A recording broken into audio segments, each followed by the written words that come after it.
आज आपल्याला हिरवे मूग आणि पत्तागोबीचा एक असा नाश्ता तयार करायचा आहे. थोडा जरी खाल्ला तरी दिवसभर पोट भरल्यासारखं वाटेल. मुगामध्ये भरपूर फायबर आहे, कॅलरीज कमी आहेत, त्यामुळे दिवसभर पोट भरल्यासारखं वाटतं. हेल्दी आहे, पौष्टिक आहे, चविष्ट आहे आणि सगळ्यात महत्त्वाचं म्हणजे बनवण्यासाठी अगदी सोपं आहे. मिक्सरच्या भांड्यामध्ये आपल्याला 1 कप मोड आलेले हिरवे मूग घालायचे आहेत, 2 हिरव्या मिरच्या आणि अद्रकचे तुकडे घालून घ्यायचे आहेत, थोडीशी कोथिंबीर घालायची आहे, अर्धा चमचा यामध्ये आपल्याला जिरे घालायचे आहेत आणि मिक्सरला आपल्याला याला बारीक असं वाटून घ्यायचं आहे. तर थोडंसं पाणी टाकून आपण मिक्सरला याला बारीक करून घेतलेलं आहे. आता मुगाचं हे मिश्रण आपल्याला एका ताटामध्ये काढून घ्यायचं आहे. यामध्ये आपल्याला बारीक चिरून घेतलेला कोबी घालून घ्यायचा आहे. तुम्ही कोबी किसून देखील घालू शकता. तुम्हाला ज्या भाज्या आवडतील त्या तुम्ही यामध्ये घालू शकता. पालक घालू शकता, मेथी घालू शकता, गाजर घालू शकता. ज्या भाज्या मुले खातील त्या भाज्या तुम्ही यामध्ये घालू शकता. एक कांदा मी या ठिकाणी बारीक चिरून घेतलेला आहे, तो कांदा आपल्याला यामध्ये घालून घ्यायचा आहे. 1 चमचा तीळ घातलेले आहेत, पाव चमचा आपण यामध्ये ओवा घातलेला आहे, अर्धा चमचा आपण यामध्ये चाट मसाला घातलेला आहे, अर्धा चमचा आपण यामध्ये चिली फ्लेक्स घातलेले, चवीपुरतं मीठ घालून घ्यायचंय, पाव चमचा आपल्याला यामध्ये हळद घालायचे, 1 वाटी भरून आपण यामध्ये गव्हाचं पीठ घातलेलं आहे.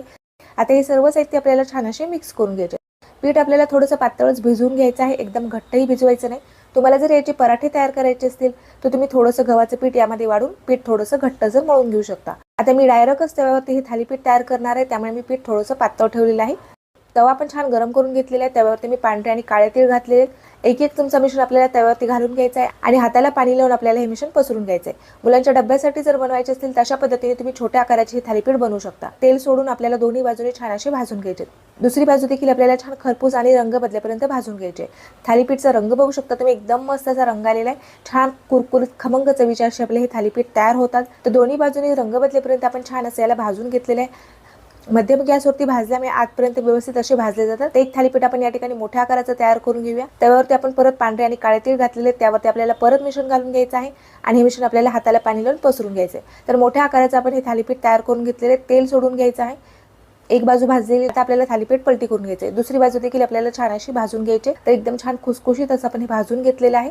दोन्ही बाजू अलटीपलटी करत आपण हे देखील थालीपीठ भाजून घेतलेलं आहे. अशा पद्धतीने मोठ्या आकाराचे किंवा लहान आकाराचे देखील तुम्ही हे थालीपीठ तयार करू शकता. मूग आणि पत्तागोबीचा आपला हा नाश्ता तयार झालेला आहे. अशा पद्धतीने जर तुम्ही मुलांना नाश्ता दिला तर नक्कीच मुले आवडीने खातील.